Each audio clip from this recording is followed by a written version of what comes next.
दोस्तों, अगर आप इस दुनिया में आए हो तो दर्द तो सहना ही पड़ेगा, चाहे आप कुछ करो या फिर ना करो। जिंदगी में चाहे आगे बढ़ो या फिर ना बढ़ो, जिंदगी में चाहे सफल हो जाओ या फिर फेल हो जाओ, लेकिन दर्द तो सहना ही पड़ेगा भाई। आप इससे बच नहीं सकते। इस दुनिया में आप जिसे सफल व्यक्ति के नाम से जानते हो, वो ऐसे सफल नहीं हो जाता। उसके पीछे सालों की मेहनत, लगन और तपस्या होती है। उस मुकाम तक पहुंचने के लिए उन्होंने ना जाने कितने दर्द सहे होंगे। एक फेलियर व्यक्ति जब अपने घर में चैन की नींद ले रहा होता है, टीवी पर टाइम पास कर रहा होता है या फिर अपने दोस्तों के साथ मौज मस्ती कर रहा होता है, उसी समय एक सफल व्यक्ति अपने लक्ष्य को पाने के लिए जी जान से मेहनत कर रहे होते हैं और अपना पसीना बहा रहे होते हैं। अब आपके मन में शायद एक सवाल आता होगा कि मैं कुछ करूं या फिर ना करूं, मुझे तो दर्द सहना ही पड़ेगा, तो फिर मैं कुछ करूं ही क्यों? इसके लिए मैं आपको एक कहानी सुनाता हूं, ईगल के संघर्ष की कहानी। एक ईगल की उम्र लगभग 70 साल की होती है, लेकिन 40 साल की उम्र में हर ईगल की लाइफ में एक ऐसा फेज आता है जब उसे भयानक दर्द से गुजरना पड़ता है। 40 साल की उम्र आते आते ईगल की जो चोंच है जिससे वो शिकार करता है वो मुड़ जाती है। ईगल की जो नाखून है वो भी टेढ़ी हो जाती है। उसका पंख भारी हो जाता है जिससे उसे उड़ने में काफ़ी तकलीफ होती है।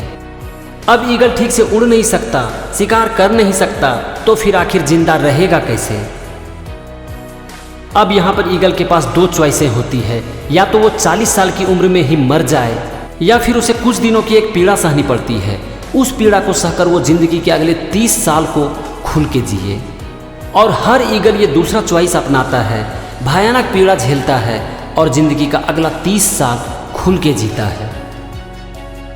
ईगल की चोंच जो कि टेढ़ी हो जाती है, सॉफ्ट हो जाती है, सबसे पहले उस चोंच को वो एक पत्थर पर मार मार के उसे तोड़ डालता है।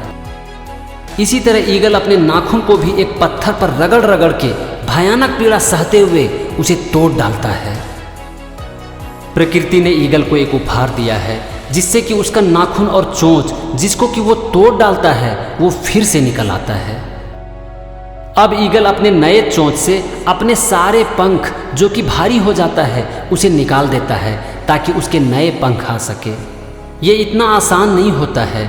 ईगल को भयंकर पीड़ा होती है, भयानक दर्द से गुजरना पड़ता है, लेकिन अगर उसे आगे जिंदा रहना है तो उसे ये दर्द सहना ही पड़ता है। इस पूरे प्रोसेस में लगभग 6 महीने लग जाते हैं और 6 महीने के बाद ईगल नई चोंच, नई पंख और नए नाखून के साथ एक नया ईगल बन जाता है और आसमान की बुलंदियों को फिर से छूता है और अगला 30 साल अपनी जिंदगी को खुल के जीता है। फ्रेंड्स, क्या कुछ समझ में आया? सोचो, अगर ईगल वो 6 महीने की दर्द को नहीं सहता तो आगे की उसकी ज़िंदगी कैसी होती? वो एक जिंदा लाश बनकर रह जाता और उसकी आगे की ज़िंदगी मौत से भी बदतर होती और ये दर्द उस 6 महीने के दर्द से लाख गुना ज़्यादा होता। लेकिन दोनों ही केस में दर्द तो सहना ही पड़ता है दोस्त। और यही चीज़ होता है हमारे साथ भी।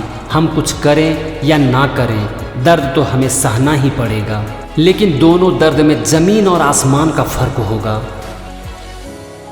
दोस्तों, एक दर्द कुछ ही दिनों का होगा और सबसे बड़ी बात है कि उस दर्द में भी आपको मज़ा आएगा। और ये दर्द सहने के बाद आप भी ईगल की तरह एक दिन आसमान की बुलंदियों को छुओगे, कामयाबी आपकी गुलाम होगी। दुनिया में ऐसे करोड़ों लोग हैं जिसे आप सफल व्यक्ति के नाम से जानते हो। उसने इतने दर्द सहे हैं, इतने दर्द सहे हैं जिसकी कोई लिमिट नहीं है। लेकिन अगर आपने कुछ नहीं किया, बैठे बैठे अपना टाइम बर्बाद कर दिया, तो उस दर्द की पीड़ा आपको जिंदगी भर झेलनी पड़ेगी और आप एक जिंदा लाश बनकर रह जाओगे। लेकिन दोस्त, दर्द तो सहना ही पड़ेगा। आप कुछ करो या ना करो, choice is yours. Thank you and wish you all the best.